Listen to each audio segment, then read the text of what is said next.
Hello, everyone. Thank you for joining us today, and welcome to our Build Your Career webinar series. My name is Michelle Fawn, and I manage our education and professional certification products and services here at the IEEE Computer Society. Each month, we host webinars on vital business skills that will help you excel throughout your career. Topics covered include communication and presentation skills, interviewing tips, personal branding, effective writing, tips to improve your outside-of-the-box thinking, and more. Before we get started, I would like to address some housekeeping tasks. The recording of this webinar has started. You can ask any question in the Q&A panel. Our speaker, Adam, will answer as many questions as he can following his presentation. In a few days, you will receive an email with instructions to access both the presentation slides and recordings on demand. Today's webinar is on career transitions and strategies for acing an interview.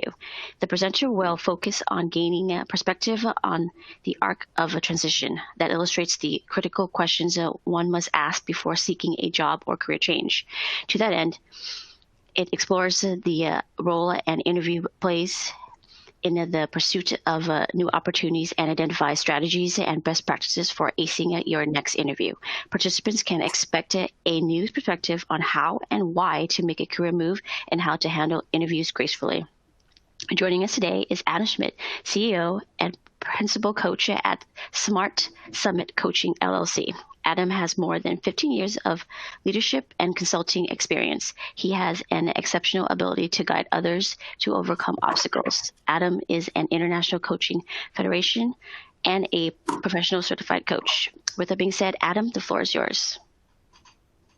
Thanks so much, Michelle, and so grateful to be with you all today. We're going to have a wonderful discussion that will probably last around 40 or 45 minutes, and then I welcome any questions you have, and please feel free to kind of stack up that questions box as we go along.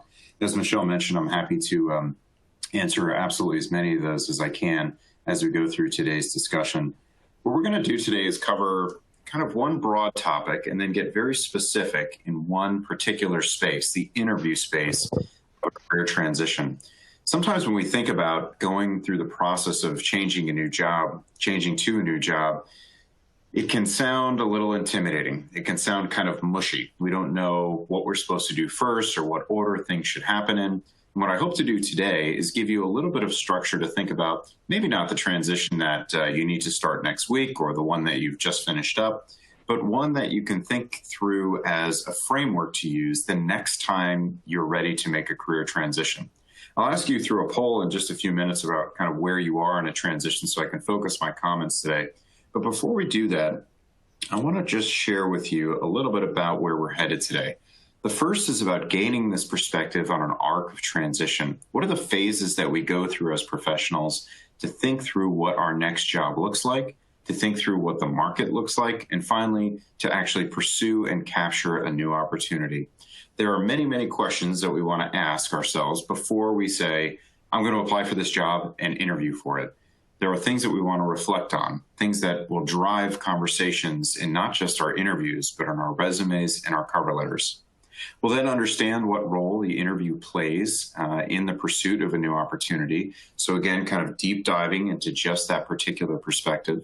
And then finally, we'll identify some strategies and best practices to actually do well in that interview. So again, kind of thinking about this overall arc and then just jumping in on the interview portion.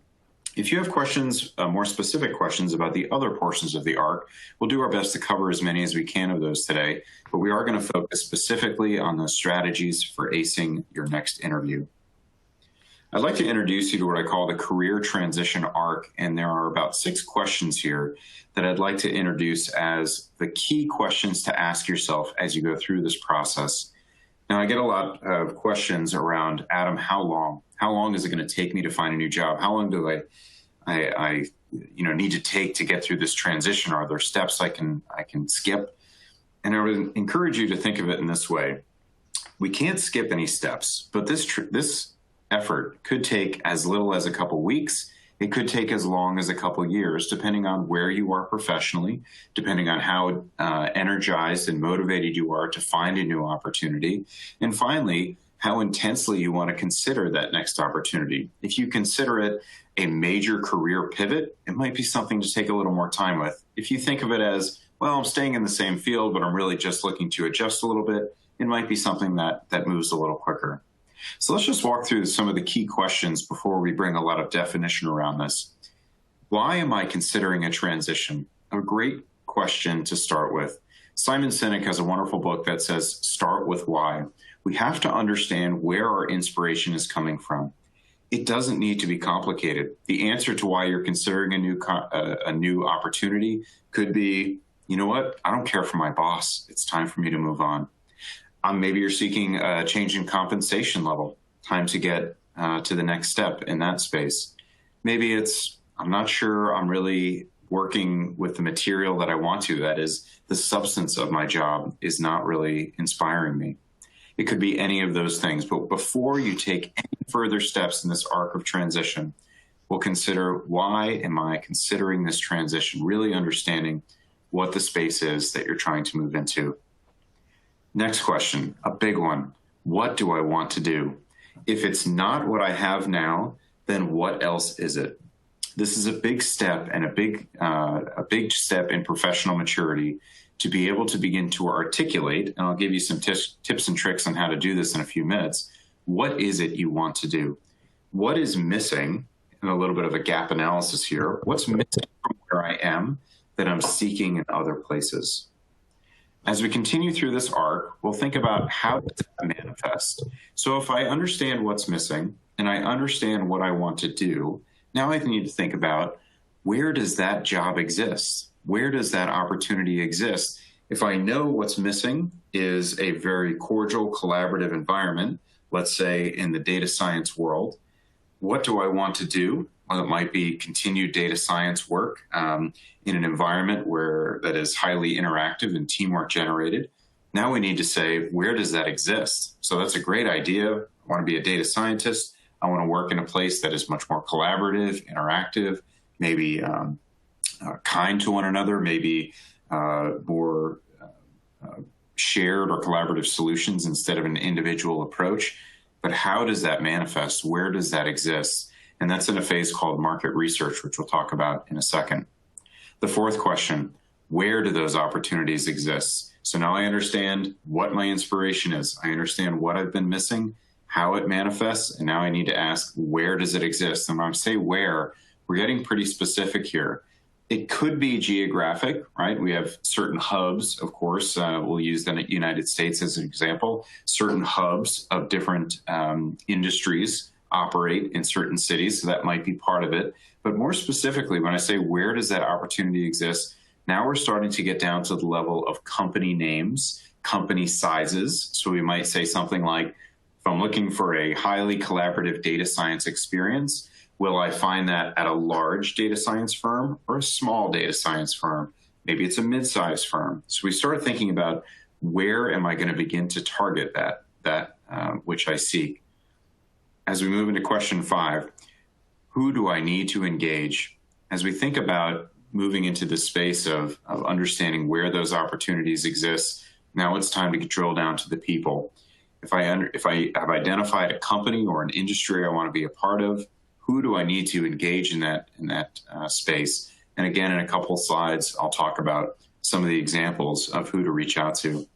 And then finally, when can I start? So when am I actually going to make this transition? When can I take that step out of my current job? And that's when we get to some practicalities, things like when is the most advantageous time to leave in terms of retirement benefits? When is the most advantageous time to leave in terms of healthcare benefits? When practically can I start a new commute? When practically can I begin to engage at a much higher level? Let's say your new job is going to require you to work 10 hours a day as opposed to the 6 hours a day. So we have to kind of bring in that practical aspect. And just notice how in this career transition arc, these things on the right-hand side, who do I engage? Where do the opportunities exist? When can I start? Those are typically the questions that we are strongly drawn to as professionals to answer first. We start thinking, I just really think I need to work at Microsoft, or I just think if I could get a job at Google, it would be a lot different.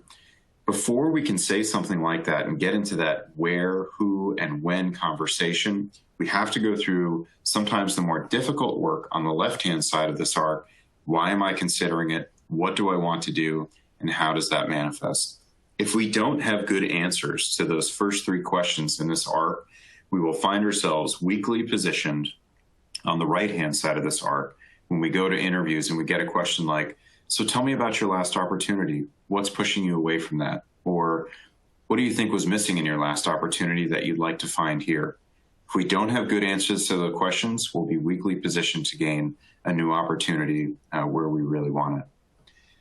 I'll click a little bit forward here and just highlight for you some additional language here.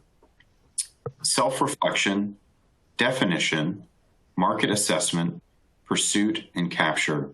Recalling that pursuit and capture often get our most attention, right? It's almost a little bit of the thrill of the hunt. Kind of that's where we start. We say, I don't think I like this job. I'm going to look for something new. And we jump right into that pursuit and capture point. But we forget that before we do that, we've got to do self-reflection, bring some definition to what we want and how those opportunities manifest, and do a market assessment, which I'll talk about in a little bit, understanding what exists in the space before just jumping in. And the last element of this slide, I've put just a little yellow star on this arc to show you where interviews fit in. It's in that just after pursuit and in that capture phase where we're going to talk about today. So remember that interviews play just one small role in this larger arc of a career transition. I'd invite you today to think about these 6 questions as a framework for thinking about either the transition you're in now. You might be thinking to yourself, I've been moving a little too fast. I need to rewind a little bit and revisit some of these self-reflective questions, bring some definition to this space before I move forward. I'd invite you to think about it as a way to frame up your next transition. Maybe you're in a job now and you say, I'm pretty happy. Maybe we see how this COVID thing works out. And then in the mid part of 21, I think I'm really going to start shaping it up. Nothing says that you can't begin this process now. There's sort of this very internal, private process of asking why you're considering a transition. What do you want to do? How does that manifest? Sometimes people become intimidated because they say, well, I wouldn't want my boss to find out that I'm looking for another job, or I wouldn't want my current employer to think that I want to leave. All of that stuff is really in the pursuit and capture phase. Those are the risks that we encounter when we start going on interviews in the same industry, or we start putting our resume out there. We see things on LinkedIn that others might see that we've visited with other companies, so on and so forth. But these things on the left-hand side are very much self-reflective and definition, doing some research, market assessment on your own time that are very private, very personal, and just reflective questions for you to think, what is going to be the foundation to build my transition on as I think about the pursuit and capture of a new opportunity. Understanding those phases now, self-reflection, definition, market assessment, pursuit and capture, I've put up a poll, and I know there's just a little bit of lag here, so we hope that it comes through relatively quickly. Welcome you to click where you are now, which space you find yourself in. Is it the self-reflective, the sort of if and why do I want to transition? Or maybe you're not considering one at all. Is it the definition phase where you're starting to think about what's missing from what I have? Is it the market assessment phase where you're starting to think about what's out there? How does this market even operate? Is there consulting in this space? Is there subject matter expertise opportunities in this space? Should I go back to school? And then the pursuit portion. Are you actively sending resumes and hitting submit on those applications? And then finally, capture. Are you actually doing interviews now? Do you have one scheduled for later this week or maybe next week? Are you actively submitting writing samples or references to organizations? I'd love to see where you are as a group so I can tailor some of my comments. I'll give you just 30 seconds or so to click through that. And Michelle, can you let me know, is it look like the came up relatively quickly? It will. As soon as you click the arrow, once people respond, you'll see the results Excellent. Right away. Great. We'll just give folks another few seconds.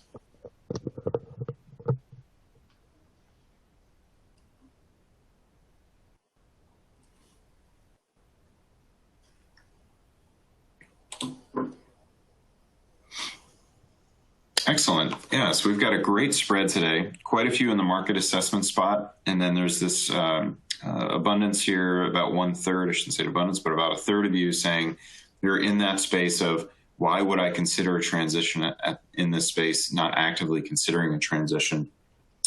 I'd like you to talk to that 1/3 quickly, because we won't spend too much more time there. We'll definitely be trickling more into the market assessment and pursuit phase. So I'm glad to see that nearly half the group will be in there. For those of you who are in that self-reflective stage, I would recommend taking a look at that book I mentioned earlier, Simon Sinek's Start With Why. That book offers a construct that, first of all, it's not, and this is a good thing, it's not driven towards job transitions. It's driven towards getting connected with what's missing, getting connected to why would I take on something that seems hard?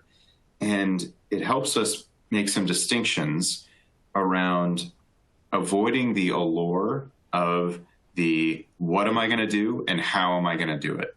It offers that we have to start with why and make sure that our inspiration is centered before we begin this effort, because we all know that job transitions, many on this call have probably been through at least one in their career, probably that first one, second one, third one, thinking about what's next for themselves. They're not always easy. They take a lot of energy. You hear a lot of people say, I'm applying for jobs right now. It's like another full-time job. And that's absolutely true. If we don't have that fire, that inspiration, that understanding of why we want to drive forward, it will be a difficult process to find that energy, to find the commitment, to find those late evenings where we need to work on our resume, work on our cover letters, prepare for that interview, whatever the case might be. If we have that why within us, we'll know this is going to be worth it, because what I really seek is X, and we're on our way to that. So for those in that the 1/3 of you, a little bit more than 1/3 of you in that self-reflective space, just a small recommendation to take a look at Simon Sinek's Start With Why. To get more specific about this capture phase, there's 3 big things that we always talk about: resumes, cover letters, and interviews. Let's talk about how interviews fit into this family. I call it kind of the 3 stooges here of getting a new job. Resume, of course, a formal representation and documentation of your experience. I wouldn't think about it as much more than that. There are things that we can do on a resume to personalize them a little bit. Sometimes at the bottom, we put things like interests, activities. Those are lovely and sometimes can provide some distinction from you and other candidates. But I would think of it generally as a formal representation, documentation of your experience. A cover letter. This is where we begin to define the intersection of your work and the opportunity at hand. Cover letters need not be long. In most cases, I recommend that they are less than 1 page, and they get right to the point of how your experience and expertise meet directly with the opportunity. And we'll talk a little bit more about how to pull apart the opportunity in a few minutes to think about how to highlight the different expertise and skill sets that you have to make sure they line up with that cover letter. Finally, the interview. This is the time to share and show you, just you. When we think about an interview, it has much less to do with how much you know, how smart you are, but it has a lot to do with who you are and how you present who you are. We're going to talk quite a bit today about how to make sure that that message carries. As we think about these things as a trio, a resume, a cover letter, and an interview, remember that the 3 of these need to be synchronized. They're not, they don't sort of exist in silos. An employer, and especially a more mature employer, is going to be looking at them as a complete description of who you are. Your resume, that formal representation, the cover letter, that beginning of a description about how your skills intersect with the job, and then finally the interview where you really share who you are and your personality. Those things are a package, and they need to have the same themes woven throughout them. Maybe your themes are something like, I'm a data scientist with expertise in X, Y, and Z. I'm collaborative, and I am a great manager. If those are going to be the 3 things, then I would recommend that you pick just 2 or 3 themes that you want to have consistent throughout. It needs to show up in your resume, your cover letter, and your interview. we sometimes can lean on the marketing field, the public relations field, to think about how to best brand ourselves in the market. And most of you have probably heard that the average consumer needs to hear something. I think it's something like 7 times before they remember it. What we want to make sure we do in the job world is something similar, that we're always telling the same story. Our resume should not read all about how you are a subject matter expertise and you sort of bury yourself in academia and that's all you want to do. And then a cover letter that says that you are very collaborative and open to everyone else's ideas and accepting of multiple viewpoints and willing to integrate multiple personalities. And then an interview that might come across as back to what the resume said. Well, I really prefer to work alone, and I like to really just focus in on my work. What will happen is the organization sees an uncertain quantity to hire. They see an uncertain candidate who's not sure how they fit in. We want to pick themes before we even get in the business of this capture. So now we're reflecting on those early parts of the arc where you've decided, I'm a data scientist, I'm collaborative, and I'm a great manager. Let's say those are your 3 themes. They need to show up in the resume, the cover letter, and the interview consistently and throughout. Let's do a little before, during, and after for the interview here. Before the interview, 4 things to understand: yourself, the organization, the opportunity, and the market.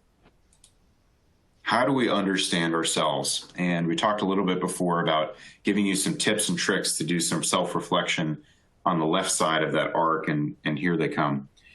Before we get involved in the capture portion, the interview, cover letter, resume portion of opportunities, we've got to understand who you are. The first thing I'm going to offer is a $14 solution that can probably cut out years and years of therapy. I'm only slightly joking. StrengthsFinder 2.0 is a very quick way. It's about $14 on Amazon. I recommend you purchase it. I've got a copy of it here that I use all the time. You might be thinking, Adam, assessments are a little hokey. I'm not sure if they're true. Sometimes, especially inexpensive ones, are they really doing anything? I'd offer this. First of all, StrengthsFinder 2.0 is an industry standard in the field. It is not perfect, but what it does do is it helps individuals begin to build language around the strengths that they have. And when we think about things like interviews, resumes, and cover letters, that's exactly what we're trying to do. We're trying to build either black and white text in a resume or cover letter, or talking points about ourselves in our interview that come across clearly, that come across humbly, but also confidently about who we are. StrengthsFinder is a very quick assessment, usually takes about 30 minutes, and it will feed back to you your top 5 strengths. And in addition to giving you those top 5 strengths, it will give you pages and pages of writing about those strengths for you to leaf through and say, well, StrengthsFinder said I was very influential. But it'll give you sentences that say, when put in positions of authority, Adam has a strength of engaging, supporting, and collaborating with others to develop common solutions. That might not be language that sort of comes naturally to you, but the StrengthsFinder's book jumpstarts you with that type of language that you can insert into a resume, into a cover letter, and especially, as we'll talk about today, into an interview.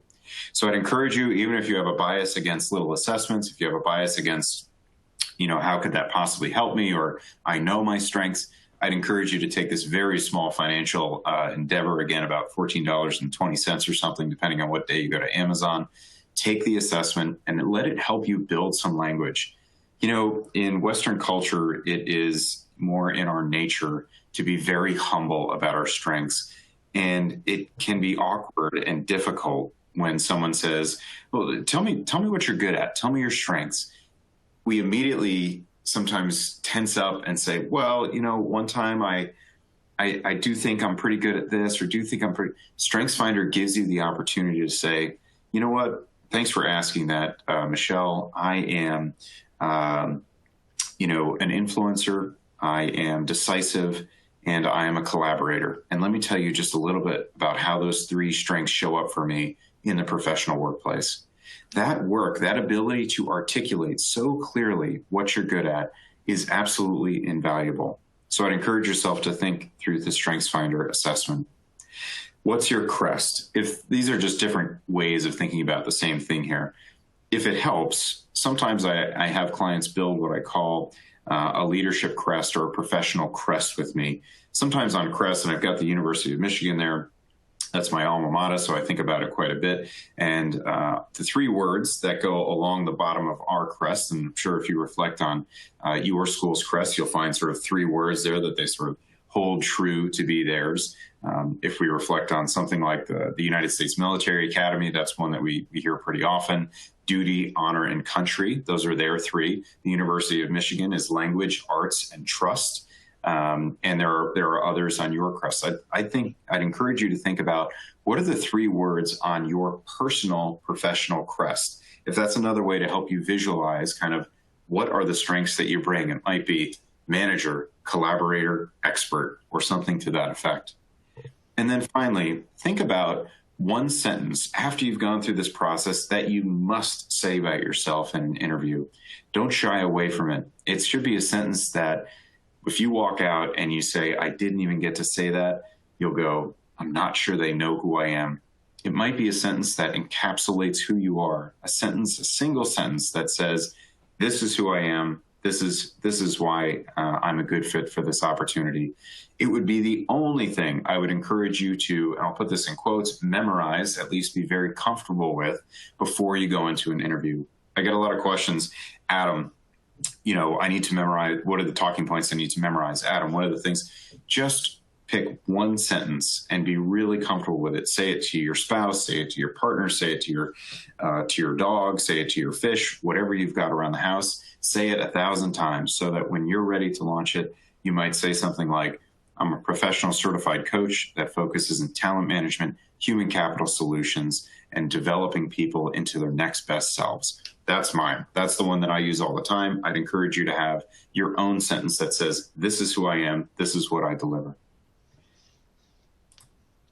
Understand the organization. There are easy ways now, power of the internet, LinkedIn, things like Glassdoor, connecting with your network to understand what's best about an organization. I shouldn't say necessarily what's best about them, but to understand an organization. A little bit of a checklist for you here. And Michelle, I'm glad you said that these slides will be available as we click through them quickly. What's the organization's mission? What current events are they going to have? What's their organizational chart look like? What turnover rate do they experience? Something you can find out typically from Glassdoor. And finally, look at a few individual profiles from that organization. What's the CEO look like on LinkedIn? What's the COO look like? Some of the program or project managers, where did they go to school? What backgrounds did they have before they got hired? If you're in the nonprofit world, I've put on this slide, check out their 990s. 990s in the nonprofit space can tell us a tremendous about how much money is coming into an organization, what they spend the money on. Frankly, even people's salaries are listed on those 990s. So we can find out a tremendous amount if the nonprofit sector is something you're looking at. It's very easy to begin understanding your organization. Be a great detective when looking at your organization. Look it up, Google it, LinkedIn, Instagram. Instagram is an absolute treasure trove to look at an organization's recent events. Did they have a holiday party? Did they have another type of informal engagement on Zoom? Have they successfully made the jump into the virtual world? There are great ways to look at that. See if they have a Twitter handle. How are they doing on there? What type of things are they putting? Are they politically charged in any way? You can be a great detective online and really put on your sort of Sherlock Holmes hat and say, let me find out everything I can about these people and this place. Understanding the opportunity. You have to know where you're going to sit within an organization before you go in for that interview. If you have to, draw an org chart yourself. Not all organizations make their organizational stack very clear, but through some research, through some simple things like looking typically at the About Us section on a website, you might be able to sketch out, okay, Mary is the CEO, Bob is the vice president, Sean is the program manager for the area that I'm interested in, and it looks like he's got about 3 reports and I'm applying for one of those.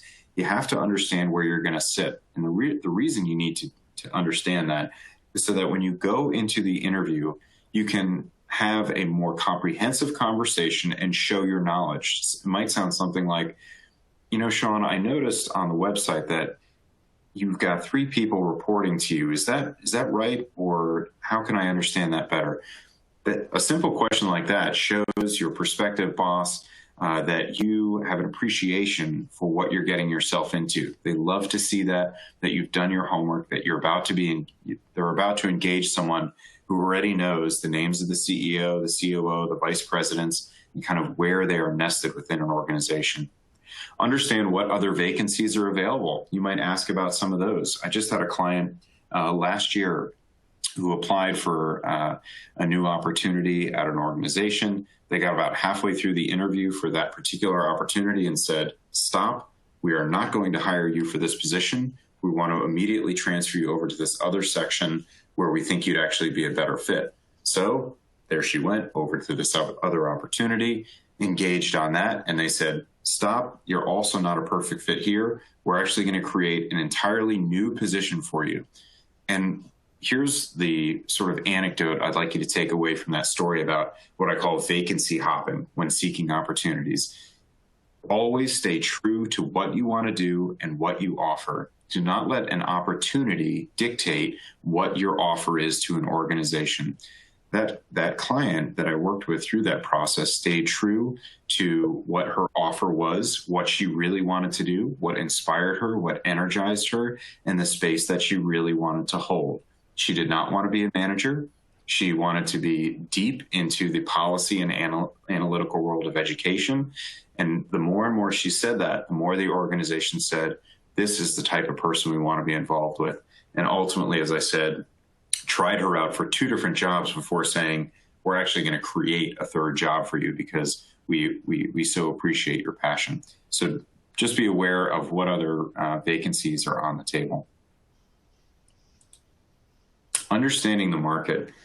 This is a little more difficult, and I'd encourage you to check out Glassdoor for things like salary expectations.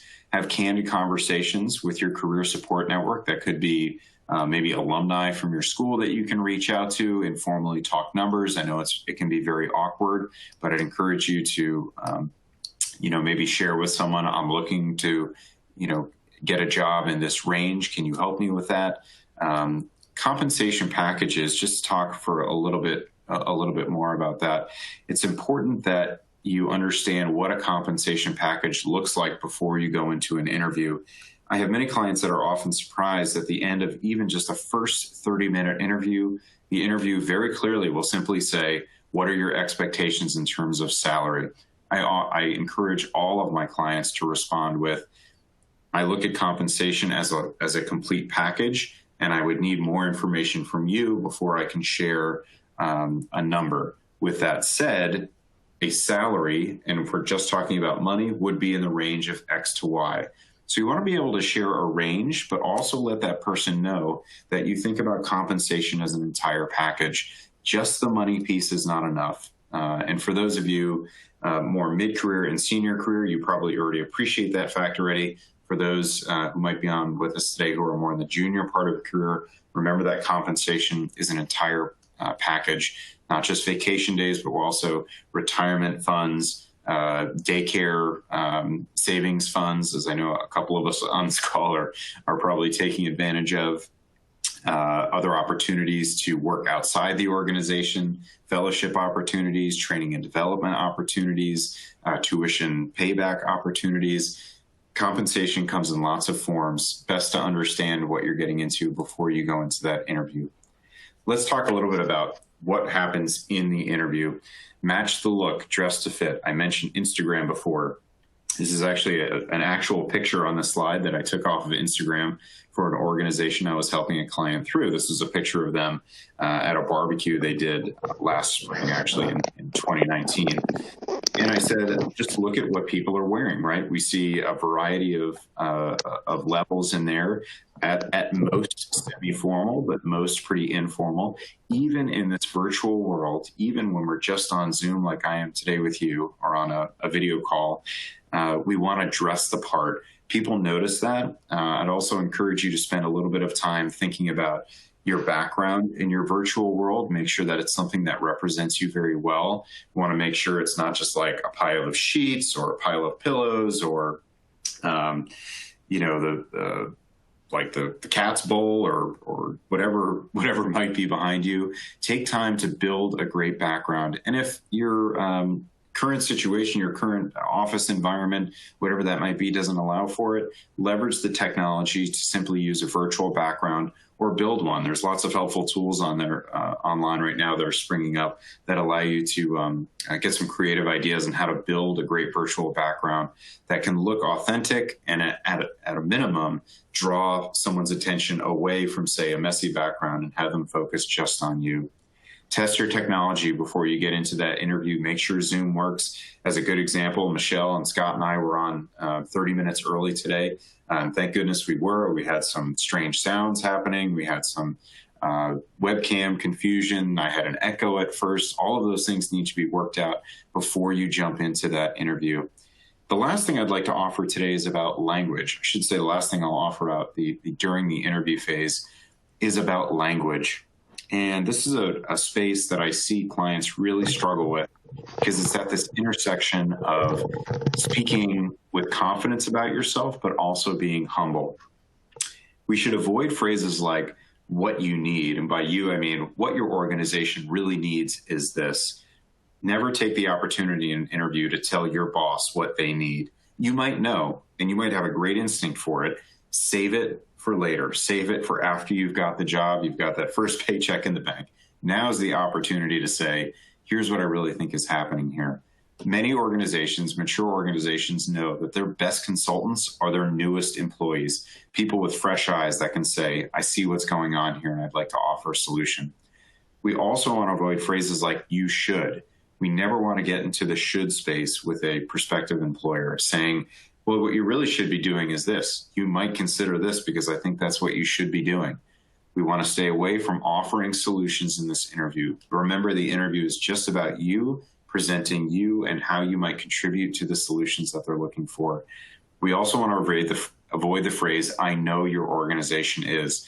Now, you might, because I just told you to do all this like Indiana Jones, Sherlock Holmes stuff, right? You're going to check out all these people online, and you might say something like, look, I know your organization's in the middle of a reorg, but what you really need is this. Absolutely stay away from offering what you think the truth is about an organization. You might be absolutely 100% right, and that still won't even matter. This isn't about showing off your knowledge about an organization. It's about making sure you have enough context to quickly interpret anything that the interviewer offers about what might be happening. Maybe that interviewer in the circumstance I just gave says a little something about the reorg. And it's not so that you can reply and say, oh, yeah, I know all about that. It's so that just mentally, personally, you can go, yeah, I know something about that. Mm-hmm. Got it. And you understand where they're coming from. Let's talk a little bit about the spectrum of answers in an interview. And I'll be mindful of our time here to try to wrap us up by quarter of to answer as many questions as I can. Remember, in an interview, the type of organization you are applying to has a bearing on the type of answers you can give. In the STEM space, thinking engineers, mathematics, firms that are designing clear solutions. I had a client just in March, right as the pandemic hit, that was seeking a new job as a biochemist at Pfizer, the pharmaceutical company. That individual chose to stay on the right-hand side of this spectrum of answers, and we'll talk about that for a minute. The right-hand side of the spectrum is more linear answers, tactical, straightforward, and pointed. So if they asked him a technical question, he would respond with a technical answer. On the left-hand side, we want to think about more progressive, open, broader thinking and strategic answers. Let's say you were an applicant as for a, let's call it a strategic planner for a nonprofit organization. We can quickly see that linear, tactical, straightforward, pointed answers won't work in that environment. We need to understand the opportunity and organization that we're going towards, leveraging all the things that we just found out online, and think about being more progressive, more open, broader thinking, and strategic in our answers, using phrases like, I wonder what would be possible if we considered this. I wonder how it might work if you consider that, as opposed to saying, this is my experience, this is what the solution might be, that's how I would approach that. Linear, tactical, and straightforward thinking is something that reveals itself often in, as some of you on this call might have already experienced, preparing for things like case studies for management consulting firms, where they are looking for a specific answer to a solution. Progressive, open, and broader strategic thinking, again, lean more towards those management roles, lean more towards companies looking for some of those softer skills. No matter where you sit on the spectrum when you go into that interview, pick your authentic spot, know your audience, and hold the line. What we don't want to do, this is just like our triplets, if you recall, sending a consistent theme from cover letter, resume, and interview. We want to make sure that we hold the line with our answers too, that we don't go from wishy-washy strategic thinker to absolutely not, this is the way it has to go because I am an expert in this. We want to make sure we present a professional consistency that allows them to see that we might have the capability to do both, but in today's conversation, I'm holding the line as a technical expert, or in today's conversation, oppositely, I'm holding the line as a strategic and broad thinker about some of the challenges you have here. Favorite questions I hear from an interview. Tell me a little bit about yourself. We have to have that sentence ready to go. I mentioned before, the only thing I'd encourage you to either memorize or at least be really comfortable with, that's called your anchor sentence, something that you can launch as soon as they say, tell me a little bit about yourself. This is also an opportunity to be bold, an opportunity to say things like, I believe in a collaborative work source. I've seen great solutions come from teamwork. Or oppositely, you might say, I believe we get to better solutions when people are given time to work independently and then come together towards the end to choose which solution is best. Whatever your perspective is, whatever the opportunity fits best, make sure you're ready to talk boldly about who you are, and hearkening back now to that StrengthsFinder assessment, being ready to unleash some of those strengths and say, this is who I am. You'll also hear something like this. You know, we've been talking a lot, Michelle. Do you have anything else for us? That is not an opportunity for you to go, no, I think I'm good. That is an opportunity for you to either launch that anchor sentence again and have a prepared final say about your candidacy. It might sound something like, Michelle, you know, first of all, thanks for the interview time today. I just want to share with you again how energized I am about this opportunity. I really think that the expertise and management skills and data analytics degree that I bring to this space could really help you answer some of the challenges that you shared with me today. Can you tell me a little about what the way ahead might look like, John, or Michelle in that case as my imaginary boss? So just having that final say, having the opportunity to sort of capture everything you've told them is really important. If the interviewer gives you the opportunity to say a little something, take it, take it, take it. They're asking you to show more of yourself. It'll be no mistake if they say, do you have anything to share with us? Absolutely, the answer is yes, I do. From you, there's a couple things that we get stuck on, a couple things that we worry about in interviews that I'd like to run through quickly. Addressing multiple job transitions. First and foremost, the thinking on this has changed tremendously just in the last 5 years.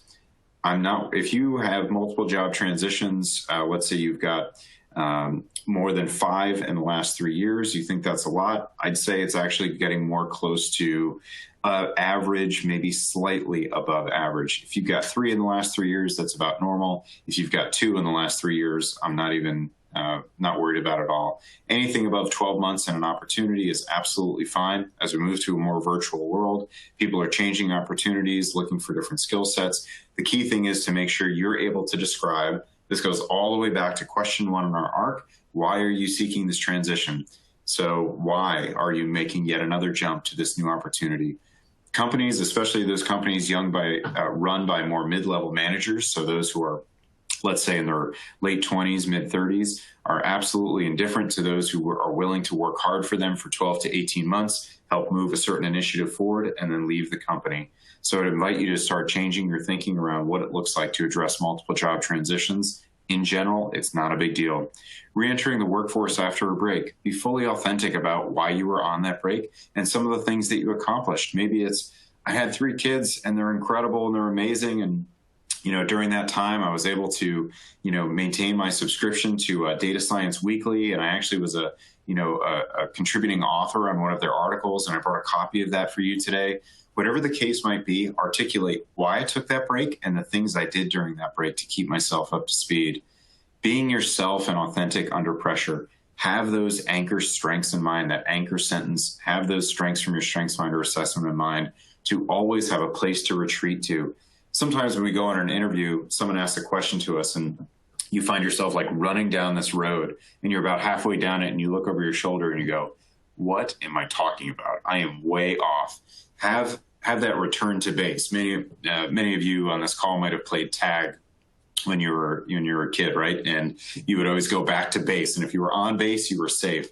Thinking about having that base in your interview, go back to base with those strengths, go back to base with that anchor sentence, and be able to wrap back to it, saying something like, I'm realizing I'm getting a little bit wrapped up in some of the details of that example, but the bottom line is this: I'm a collaborative manager that loves to work towards common solutions. And now you've returned to base. You go back to that anchor sentence in that safety spot.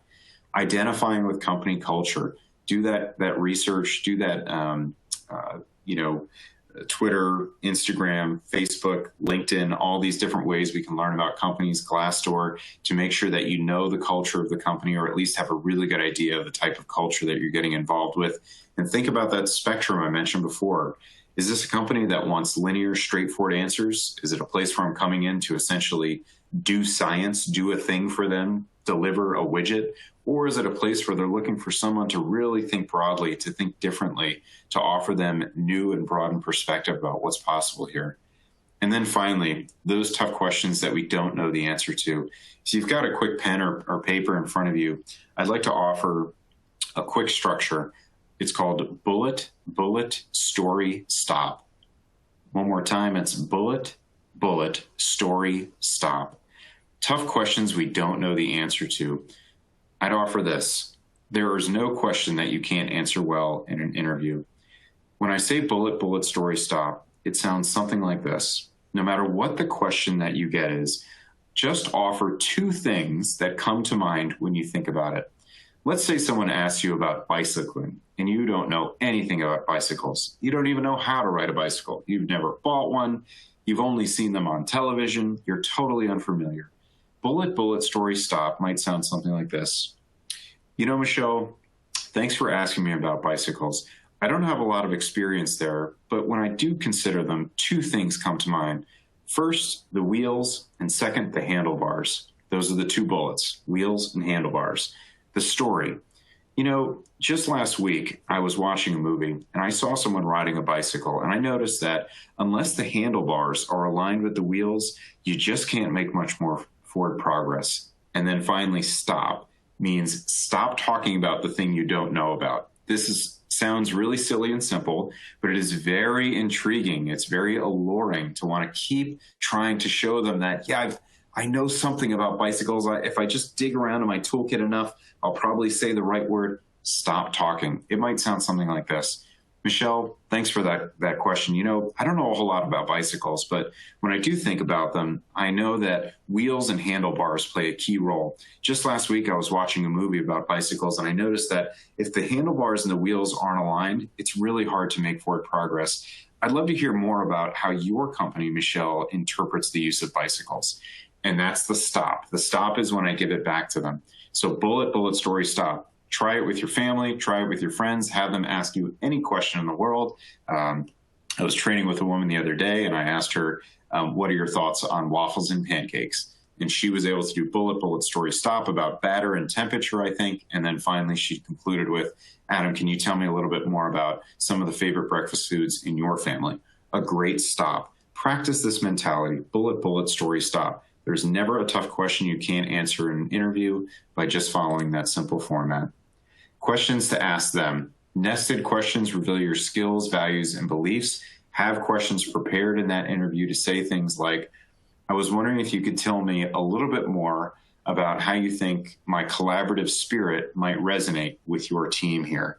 It shows that you hold the value and belief of collaboration while also pulling more. So nest your skills within your questions. A great question to ask too is, what does success look like for me 3, 6, or 12 months into this role? Let them know that you're not thinking about, can I get this job? You're thinking about, how do I do amazing in this job? 3, 6, and 12 months in this role. It lets them know that you're forward thinking and thinking about what's possible. After the interview, and I apologize for going quickly, but I do want to get to your questions. You will have access to these slides. A thank you note is fine. They need not be handwritten anymore. Those usually arrive too late anyway, after someone's already made a decision. Decisions typically happen quickly. Organizations will have, let's say, 3 or 4 Zoom interviews in a given day or 2 days, and then make a decision on the 3rd day before telling that person the results. So an electronic thank you immediately after, within 24 hours, and simply gratitude and one item that resonated with you. Don't overthink the thank you note. Just send, hey, really appreciated the opportunity. You never know if that person is going to pop up again. Maybe this opportunity isn't yours. Maybe the next one that person has is. So we always want to show that gratitude. And then a moment of personal reflection. This is your own homework. How did you do? Were you able to get that sentence that you memorized out? How did you handle bullet story stop? What did your antenna tell you about that organization? When I say antenna, I'm talking about this really sort of hippie energy. When you engaged with those people, what did you feel? Was it comfortable? Was it not fun? Did you feel like they were very distant from you? Consider all of those things. We've got about 10 minutes left, and I'm open to questions now. So Michelle, if you can help me do this, we've got quite a few. And let's see here. Sure. Do you want me to read some to you right now? Let's see here. Let me click. I've got them up here, Michelle. So let me click these as quickly as I can. I'll read them off just so everyone knows what we're asking here. If you don't already have the emails of the interview, should you ask for the contract during the interview? Absolutely. Great question. And a simple thing that I didn't include in my thoughts. Feel free. Do you have a business card? And by the way, of course, go prepared with your own business card. If it's over Zoom, there's no problem in asking them directly. Might I have your email address so I can follow up with you? The answer is always going to be yes. At worst, they might push you toward the recruiter and say, if you have any additional questions, I'll actually ask you to meet with our recruiter HR department. Totally fine. Just email the HR person and say, please forward this on to Mr. Glunkowski to express my gratitude for his time today. It's a great question. Can you add the reference to the book, Start With Why? Certainly. So it's a Simon Sinek book, and I'm not sure exactly what you're asking for there, Mr. Ramirez, but the book is called Start With Why, and it's by Simon Sinek, another very inexpensive boost from your local bookstore. How can you determine the difference between an organization that is actually hiring versus one that is just fishing? Absolutely. It's a great question. And I would offer, the more specific you can be about what you're going to do in that job will give you the answer to that. It's difficult to ascertain that from just the job description, but I would look initially in a job description for specific project language that says something like, you would be supporting, let's say it's an opportunity with the U.S. government. You would be supporting CIA analysts in, managing big data or something like that, so that you can see that there's a little bit of traction there. In the interview, ask very specific question about what you might be working on.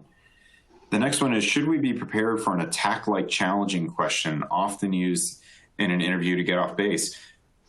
You certainly can be, Jeff, and it's a fair question. I think I'd offer 2 thoughts on that. My instinct is, if the organization is still using antiquated techniques like an attack question to put you off base, can strongly consider whether or not you want to work for an organization that is recruiting employees through that method.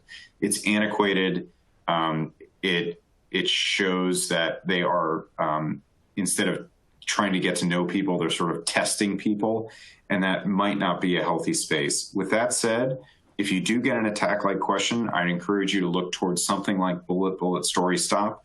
Answer the question to the best of your ability and show one of your skill sets off. If you think yourself a manager, if you think yourself a decision maker, for example, you might say, well, my managerial instinct says the first thing I would do is notify my superiors, then develop a timeline for a solution, then collaborate with others to develop a first step, something like that, to show some of your structure off.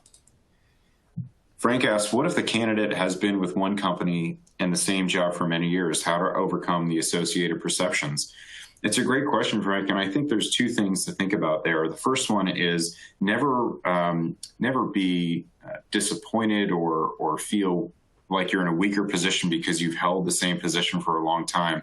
If you'd enjoyed it and that position has spoken to you and you've gotten a lot out of it, that's exactly what you can say in the interview.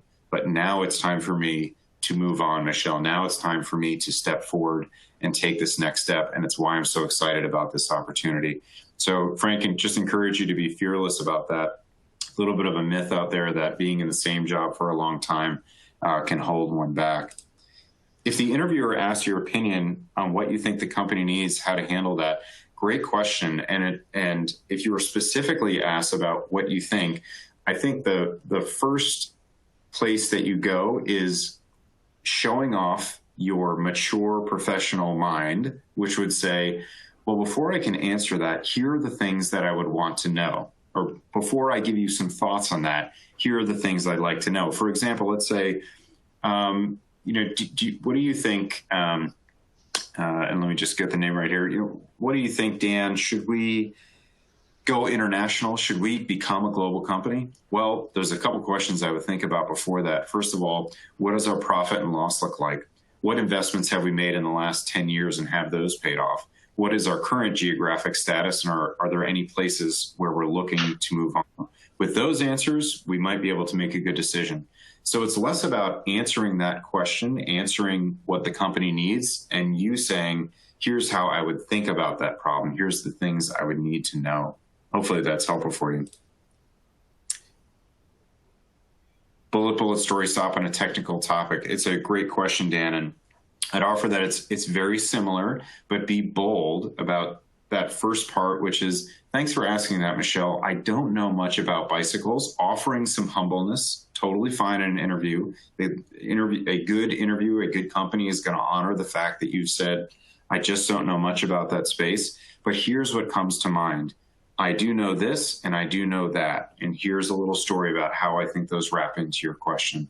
So be fearless about a technical topic and offering anything that you know about in the periphery. If the technical topic was how to cook a pancake, I might say, what I do know is waffles and eggs. And here's how those fit into a story that I could begin building you around making waffles. You guys can tell that I miss breakfast, by the way. Any specific advice for a PhD interview? Does differ a lot from a job interview?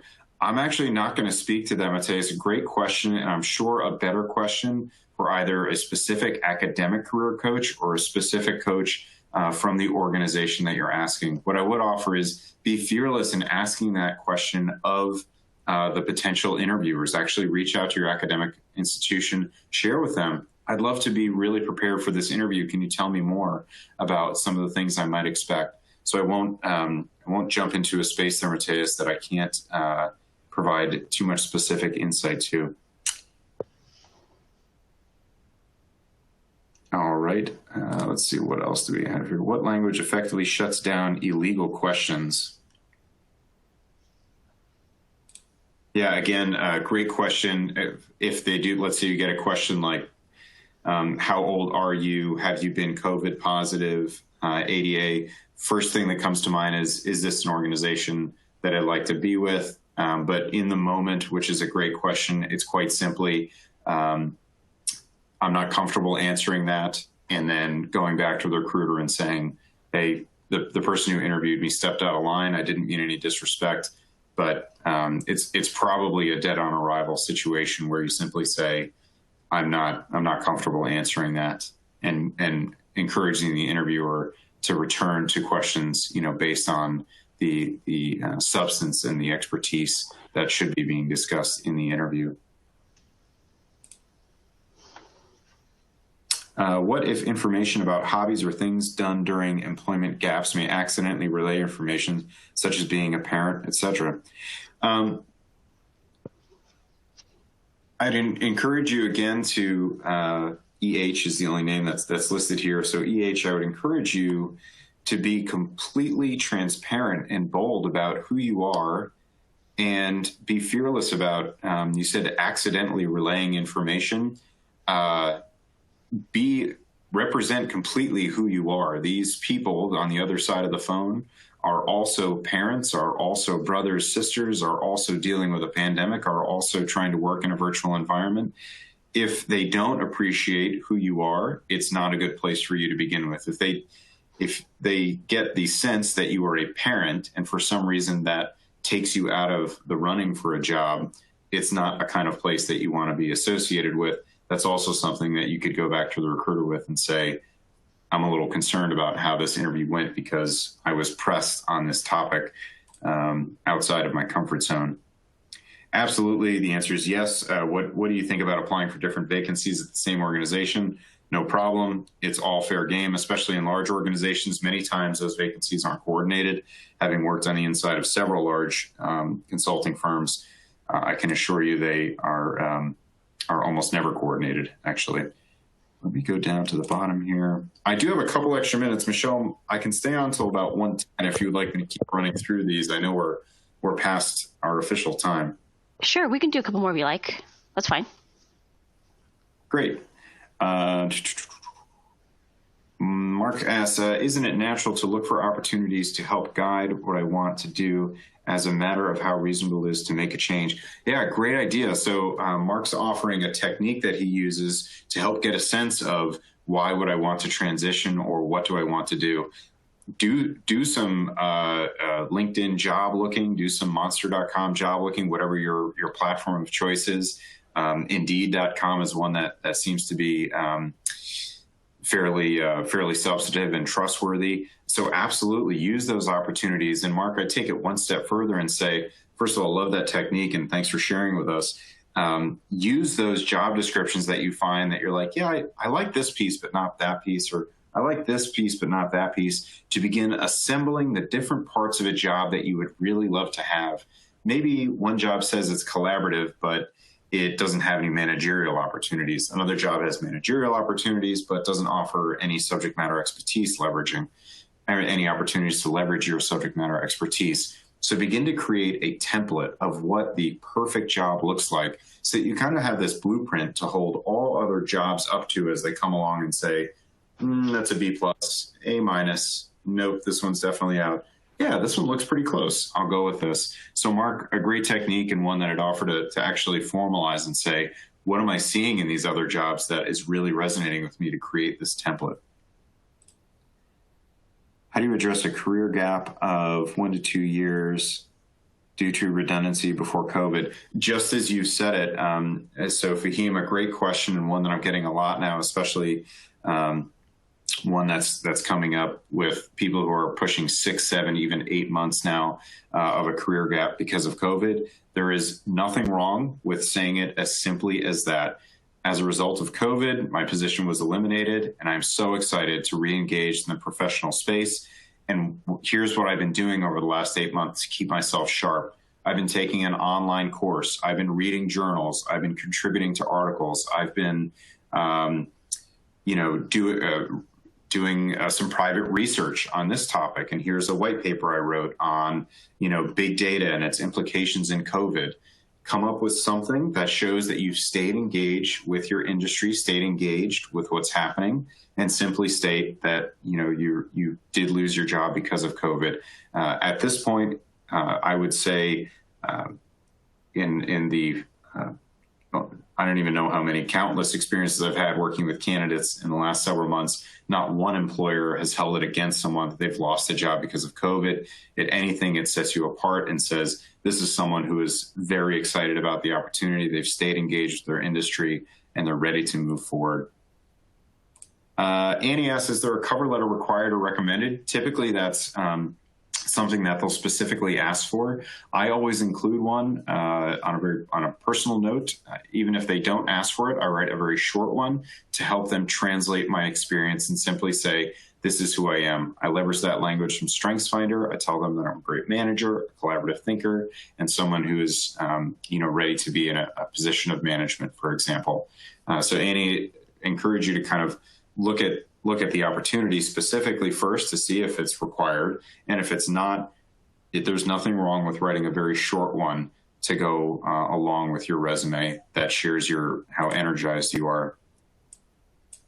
And Paul's reporting that StrengthsFinder is a little bit more expensive than it used to be now, $17.30. So make that additional investment, Paul. Appreciate the update there. Can you give us examples of this one sentence? And I apologize, I didn't see that in real time. I'm not sure which sentence you're referring to. If you could tell me more, I'd be happy to. In the meantime, Muhammad asks, what if you know more about the company? So we should talk about positive things only or focus on negative parts of the organization? It's the former, Muhammad. So if you know a company very well, perhaps you've worked there before, even if the allure presents itself to say, yeah, we all know how terrible Michelle's division is. It's a mess over there. It's always been a mess. It's always going to be a mess. It might be tempting to sort of show that you're on the inside, to show that you are you're kind of in the know with what's happening in that organization. I'd offer that in an interview, especially in an early interview, you want to focus on just you, just that opportunity. And if you want to have a little bit of banter with that individual outside the interview context, maybe later in a later interview or after you've gotten the opportunity, fine. But encourage you to stay on the more positive side of things as you kind of jump in with that first interview. When asked, Bob asks, when asked what my salary range is, fair and equitable is my answer. I need to hear all the duties first, the culture. Yeah, that's a great point, Bob. So he's saying he takes a half a step back, says fair and equitable. And I translate that as sort of commensurate with the industry standard or commensurate with, the value I bring to the company. You need to hear the duties first, culture. So, Bob, you've offered a great response to that question. If someone says, well, what are your salary expectations? A very fair answer might be, before I answer that, I need to hear more about some of my supervision responsibilities, or I would need to hear more about some of my, deliverable, or in a consulting firm context, you might have a question about, revenue expectations or business development expectations. So Bob, thanks for offering that to the group. I think that's a great tip. Do you have any recommendations on how to reflect if a career transition was successful or not? Yeah, it's a great question. So when we start looking in the rearview mirror, you're in that new position. What we want to notice is the thing that we left the old one for. Have we now filled that gap? If you were looking for a more collaborative environment, have you found it? If you were looking for an environment with supervisory opportunities, have you found that? And as you go through that process, those are the metrics you can use. So again, we're now leveraging things from that left-hand side of the career transition arc. Have I met some of those goals? Have I met some of the things that I was looking for? Our professional lives are dynamic and liquid.